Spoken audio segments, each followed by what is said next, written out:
लखनऊ में समाजवादी पार्टी की press conference के दौरान पूर्व मुख्यमंत्री और सपा अध्यक्ष अखिलेश यादव ने एक अहम ऐलान करते हुए कहा कि पार्टी अब मतदाता सूची के विशेष गहन पुनरीक्षण यानी SIR में आधार कार्ड को न मानने के मामले पर सुप्रीम कोर्ट जाएगी।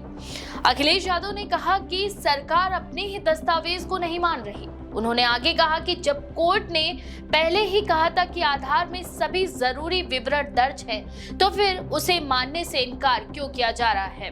सपा प्रमुख ने कहा कि पार्टी सुप्रीम कोर्ट का दरवाजा खटखटाएगी ताकि आधार को आधिकारिक रूप से स्वीकार किया जाए और मतदाता सूची में पारदर्शिता लाई जा सके। अखिलेश यादव ने प्रेस कॉन्फ्रेंस में आगे कहा कि सरकार का रवैया साफ तौर पर दिखाता है कि वह मतदाता सूची में पारदर्शिता नहीं चाहती। उन्होंने आरोप लगाए कि सत्ताधारी दल प्रशासनिक मशीनरी का इस्तेमाल कर रहा है ताकि विपक्षी वोटों को कमजोर किया जा सके।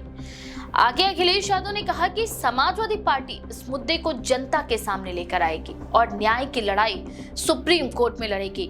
वहीं इस प्रेस कॉन्फ्रेंस के दौरान अखिलेश यादव ने अखिलेश दुबे का केस का भी जिक्र किया और कहा कि ये एक बहुत दिलचस्प मामला है जिसके खुलासे के बाद कई IPS अधिकारी और अफसर फंस सकते हैं। उन्होंने आगे कहा कि सरकार इतनी डरी हुई है कि अब विरोधियों से डरकर उन्हें जेल में भी नुकसान पहुंचाने की साजिशें की जा रही हैं। साथ ही साथ अखिलेश ने कहा कि सपा इस पूरे मामले पर लगातार नजर रखे हुए है ताकि किसी के साथ अन्याय न हो सके। अखिलेश यादव ने आगे कहा कि पार्टी का प्रयास रहेगा कि PDA यानी पिछड़े, दलित और अल्पसंख्यक समुदायों का वोट न कटे और विरोधी किसी भी तरह की बेईमानी न कर पाए। उन्होंने कहा कि सत्तारूढ़ दल के लोग लोकतंत्र की जड़ों को कमजोर करने में लगे हैं, लेकिन समाजवादी पार्टी जनता के साथ खड़ी रहेगी और उनके अधिकारों की रक्षा करेगी। प्रेस कॉन्फ्रेंस में उन्होंने आगे जिक्र करते हुए कहा कि मेरठ और लखनऊ की जमीनों पर कब्जे का मुद्दा भी उठाया और मेरठ में बड़े पैमाने पर जमीन कब्जा की गई है, ये बात उन्होंने रखी। लखनऊ में भी तैयारी चल रही है जहां BJP के लोग और अधिकारी मिलकर जमीनों पर कब्जा करने की साजिश कर रहे हैं। अखिलेश यादव ने कहा कि रसूलाबाद के लोगों की जमीन तक छीन ली गई और प्रशासन ने आंखें मूंद ली हैं।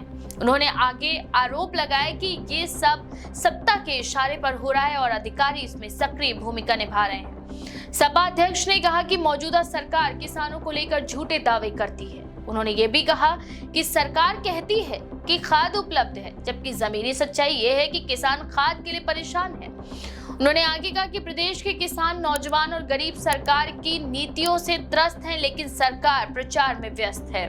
अखिलेश यादव ने SIR का ये मामला केवल तकनीकी या प्रशासनिक नहीं है ऐसा कहा और ये कहा कि ये लोकतंत्र की विश्वसनीयता से जुड़ा मुद्दा है।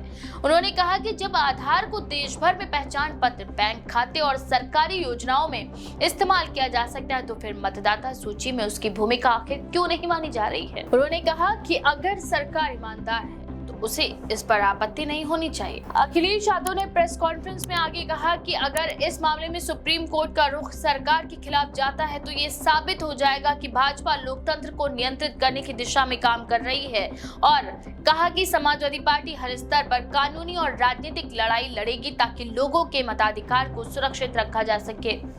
अखिलेश यादव ने अपने संबोधन के दौरान BJP पर सीधा हमला करते हुए कहा कि सरकार के पास जनता के मुद्दों का कोई जवाब नहीं है, इसीलिए वह विपक्षी नेताओं को फंसाने की कोशिश कर रही है।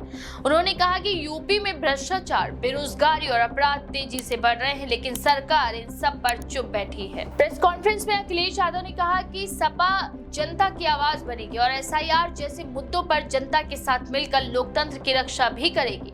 उन्होंने आगे कहा कि सरकार ने आधार को नहीं माना तो पार्टी सुप्रीम कोर्ट में जाकर ये साबित करेगी कि सच्चाई सरकार के खिलाफ है और लोकतंत्र का भविष्य केवल जन संगठनों और विपक्ष की एकजुटता में सुरक्षित है। इस बारे में आपका क्या विचार है? अपनी राय कमेंट सेक्शन में जरूर लिखें। ऐसी और भी खबरों के लिए देखते रहें द पेज 19।